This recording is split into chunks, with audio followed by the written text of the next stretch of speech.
நிறைய பேர் வந்து உங்களுடைய வாட்ஸ்அப் நம்பர் கொடுத்துருந்தீங்க அப்படி கொடுங்க அப்படின்னு கேட்டிங்க. நான் வந்து என்னுடைய ப்ரொஃபைலில் வாட்ஸ்அப் சேனல் ஒன்று க்ரியேட் பண்ணி அதோடய லிங்க் வந்து இங்கே போட்டிருக்கேன். அதை பார்த்தீங்கன்னா தெரியும். இந்த இடத்துல வந்து அந்த லிங்க் இருக்குது. ஸோ அதை நீங்கள் வந்து ஜாயின் பண்ணுங்கள். நான் வந்து உங்களுக்கு அப்புறமா அந்த குரூப் க்ரியேட் பண்ணதுக்கு அப்புறம் ஸோ அதில் நம்ம வந்து டிஸ்கஸ் பண்ணுற மாதிரி செய்கிறேன். சரி, அதோட இன்றைக்கி நம்ம வந்து இன்றைக்குள்ளே ட்ரேடுக்கு போய் பார்ப்போம். இன்றைக்கி வந்து 30 ஏப்ரல். இன்றைக்கி 30 ஏப்ரல் பார்த்திங்கன்னா நமக்கு வந்து 12,000 வந்து ப்ராஃபிட் கிடச்சிது. அதில் 2 வந்து நேற்று எடுத்து வச்சுருந்த பொசிஷன் அது காலையிலே எக்ஸிட் பண்ணியாச்சு. நேற்று வந்து வீடியோ ரெக்கார்ட் பண்ணும்போது என்ன ஆச்சுன்னு கேட்டிங்கன்னா, அது வந்து ஆடியோ சரியாக ரெக்கார்ட் ஆகலை. ஸோ ஒரு டெக்னிக்கல் கிளிச் வந்துட்டு அதனால் நான் அந்த ஸ்லைடை மட்டும் எடுத்து நம்ம இதில் சேனலில் போட்டிருக்கேன். இந்த கம்யூனிட்டி டேப்பில் போட்டிருந்தேன். ஆனால் அதை வந்து அதுலேயுமே கொஞ்சம் பிரச்சனை வந்துச்சு. என்னென்னு தெரில நேற்று. ஸோ அதனால் நேற்று நம்ம ரெக்கார்ட் போடலை. அதில் ஒரு 8,000 ப்ராஃபிட் கிடச்சிது. இன்றைக்கி வந்து பார்த்திங்கன்னா இதில் இன்றைக்கி 12,000 ப்ராஃபிட்டு. ஆனால் காலையிலேருந்து பார்த்திங்கன்னா விக்ஸ் வந்து கொஞ்சம் அதிகமாகவே இருந்துச்சு. விக்ஸ் நம்ம அதிகமாகும்போது கொஞ்சம் ஜாக்கிரதையாக இருக்கணும். அதனால் நான் நேற்று எடுத்து வச்சிருந்த பொசிஷன்லாம் பார்த்திங்கன்னா டக்கு டக்குன்னு வெளியாயிட்டேன். அது எவ்வளோ நல்லதுன்னு இப்போ தான் தெரியுது. ஏன்னா எல்லாமே நான் இப்போ மார்க்கெட்டுக்கு லாஸ்ட் மினிட்ல வந்து விழுந்துச்சு இல்லையா, கடைசி ஒரு 15 நிமிஷம்னு நினைக்கிறேன். அதில் வந்து மார்க்கெட் நல்லா விழுந்துச்சு. விழுகும்போது எல்லாமே விற்றதோட பல மடங்கு அதிகமாக விலை ஏறிட்டு நம்ம சரியான நேரத்துக்கு எல்லாத்தையும் எக்ஸிட் பண்ணிட்டோம். இன்றைக்கி காலையில் பார்த்திங்கன்னா ஒரு ட்ரேட் எடுத்தேன். அதில் வந்து 22,600 வந்து ஒரு ட்ரேட் எடுத்தேன். இந்த ட்ரேடு பார்த்திங்கன்னா மொதல் ட்ரேடில் கொஞ்சம் ஏமாந்தாச்சு. அது எப்படின்னா, இங்கே பாருங்கள், இதான் என்னுடைய ட்ரேடிங் செட்டப்பு. இந்த ட்ரேடிங் செட்டப்பை பற்றி நான் வந்து ஒரு வீடியோ போடுறேன்னு சொல்லியிருந்தேன். கொஞ்சம் டைம் கிடைக்கட்டும், நான் போடுறேன். காலையில் இந்த இடத்துல பார்த்தீங்கன்னா ஃபஸ்ட்டு கேண்டில் பார்த்தீங்கன்னா ப்ளூ கேண்டில், அதுக்கு அடுத்தது ஒரு ரெட் கேண்டில் வந்துச்சு. இந்த ரெட் கேண்டில் வரும்போது நமக்கு பார்த்தீங்கன்னா RSI வந்து கீழே வந்துச்சு. அடுத்தது இங்கே பார்த்தீங்கன்னாலும் இது வந்து இந்த மெக்காடு இதுவும் வந்து கீழே வந்துச்சு. அப்புறம் ஓப்பன் இன்ட்ரெஸ்ட்டு பார்த்தீங்கன்னா அதிகமானுச்சு. இந்த இடத்துல உங்களுக்கு தெரியும், பார்த்தா அதிகமானுச்சு. நம்ம ஆப்ஷனில் மட்டும் ரொம்ப வெயிட் பண்ணக்கூடாது. டக்குன்னு போயிட்டு என்ன பண்ணியாச்சு, இந்த இடத்துல 144க்கு செல் பண்ணியாச்சு. 144க்கு செல் பண்ணோம். நான் என்ன நினச்சேன்னா, இந்த பைவோட் பாயிண்ட் வந்து இங்கே இருக்குது, அல்லது வந்து இங்கே வந்து வியூஆப் இருக்குது. ஸோ அட்லீஸ்ட் அது வரைக்கும் வரும், ஒரு 20 பாயிண்ட்ஸ் கேப்சர் பண்ணலான்னு பார்த்தோம். ஆனால் என்ன நடந்துச்சுன்னா, அடுத்த செகண்ட் பார்த்திங்கன்னா, அடுத்த ஒரு கேண்டில் பார்த்திங்கன்னா 5வது நிமிடத்து கேண்டில் பார்த்திங்கன்னா உங்களுக்கு நேராக போயிட்டு ஸ்டாப் லாஸ் 154 வந்து ஸ்டாப் லாஸ் போட்டு வச்சுருந்தேன். அதை ஹிட் பண்ணிடுச்சு. அது ஹிட் பண்ணதுக்கு அப்புறம் நீங்கள் உங்களுக்கு பார்த்தா தெரியும், சல்லுன்னு மேலே போய் 200 வரைக்கும் போச்சு. இப்போ இப்படி ஹிட் பண்ணால் நமக்கு வந்து எடுத்து வச்சுருந்தது 600 குவான்டிட்டி. உங்களுக்கு வந்து ஆர்டர் புக்கு காட்டுற பாருங்க. இந்த ஆர்டர் புக்கில் இது பாருங்கள், 144.70க்கு எடுத்திருக்கேன். அதுக்கு அடுத்தது 10 பாயிண்ட் தான் நம்ம வந்து ஸ்டாப் லாஸ் வச்சோம். கரெக்டாக 10 பாயிண்ட்டு கழிச்சிச்சு. 600னா இப்போ 6,000 வந்து நமக்கு லாஸ் அந்த இடத்துல.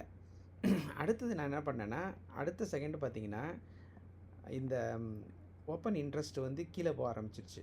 சரியா, அந்த ஓப்பன் இன்ட்ரெஸ்ட்டு கீழே போக ஆரம்பித்தோன்னே நான் என்ன பண்ணேன், அடுத்த என்ட்ரி பண்ணேன். ஆனால் அது 152க்கு தான் நான் பண்ணுறது இருந்தது.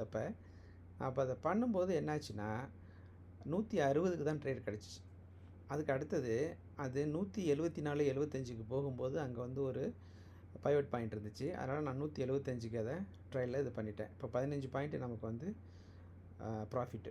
ஸோ அதனால தான் நீங்கள் பார்க்கும்போது இந்த இடத்துல பொசிஷனில் பார்க்கும்போது உங்களுக்கு அது ப்ராஃபிட்டில் இருக்குது.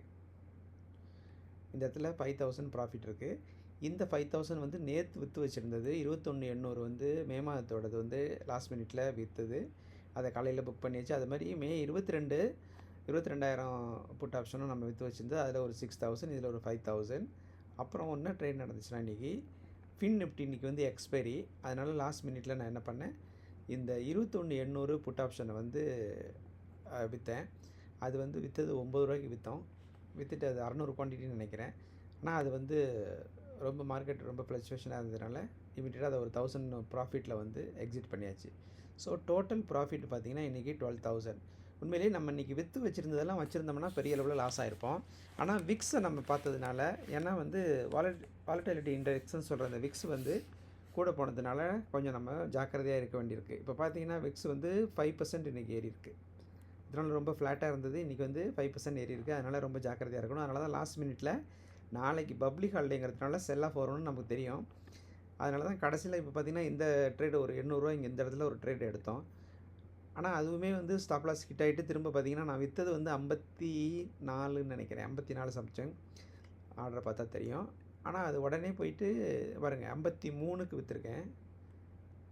ஆமாம் 53க்கு விற்று அது 51 52க்கே திரும்ப வந்து ஹிட் ஆகிடுச்சு. அது இருந்துச்சுன்னா திரும்ப அதுலேயே நமக்கு கிட்டத்தட்ட ஒரு ரூ. 30 ப்ராஃபிட் கிடச்சிருக்கும். ஒரு 20,000 எடுத்துருக்கலாம். அதில் மார்க்கெட் ரொம்ப அப் அண்ட் டவுன் ஆகிறதுனால ட்ரேட் பண்ணுறது ரொம்ப சிரமமாக இருக்குது.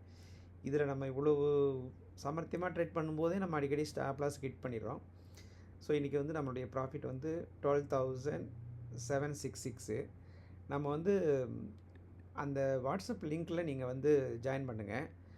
நான் வந்து உங்களுக்கு சொல்கிறேன். இப்போ நம்மக்கிட்ட இருக்கிறது முக்கியமான வந்து என்னென்ன அந்த இதெல்லாம் நான் வச்சுருக்கேன்.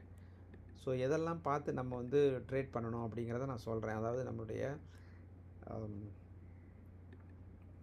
இந்த சார்ட்டை ஓப்பன் பண்ணுறேன். இந்த சார்ட்டில் ஓப்பன் பண்ணால் நம்ம என்னென்னலாம் இங்கே வச்சுருக்குறோம், கிட்டத்தட்ட இண்டிகேட்டர்ஸ்லாம் இருக்குது அப்படின்னு. இந்த எல்லா இண்டிகேட்டர்ஸுமே பார்த்திங்கன்னா மார்க்கெட் நல்லா இருந்துச்சுன்னா எல்லாமே மேலே காட்டும். அதே மாதிரி எல்லாம் கரெக்டாக இருக்கும். மார்க்கெட்டு கொஞ்சம் ஜிட்ரியாக இருந்தால் எல்லாமே வந்து ஒரு பார்த்திங்கன்னா அப் அண்ட் டவுன் பார்க்கும்போது எல்லாமே எதுவுமே நமக்கு ட்ரேட் பண்ணுறதுக்கு காட்டாது. ஸோ அப்போ நம்ம இந்த சமயத்தில் நம்ம எவ்வளோ சீக்கிரம் நம்ம வந்து அதை விட்டு வெளியில் வரமோ அவ்வளோது பெட்டர். நான் என்னென்னலாம் வச்சுருக்கேன்னு பார்க்குறேன். மெக்கார்டு வச்சுருக்கேன், RSI இருக்குது, ஓப்பன் இன்ட்ரெஸ்ட் இருக்குது, வால்யூம் இருக்குது. அது இல்லாமல் இங்கே வந்து சில ட்ரெண்ட் லைன்ஸ் இருக்குது. அது என்னென்னா EMA வச்சுருக்கேன். ஸோ இதெல்லாம் பற்றி ஒரு டீட்டெயிலாக ஒரு வீடியோ உங்களுக்கு போடுறேன்.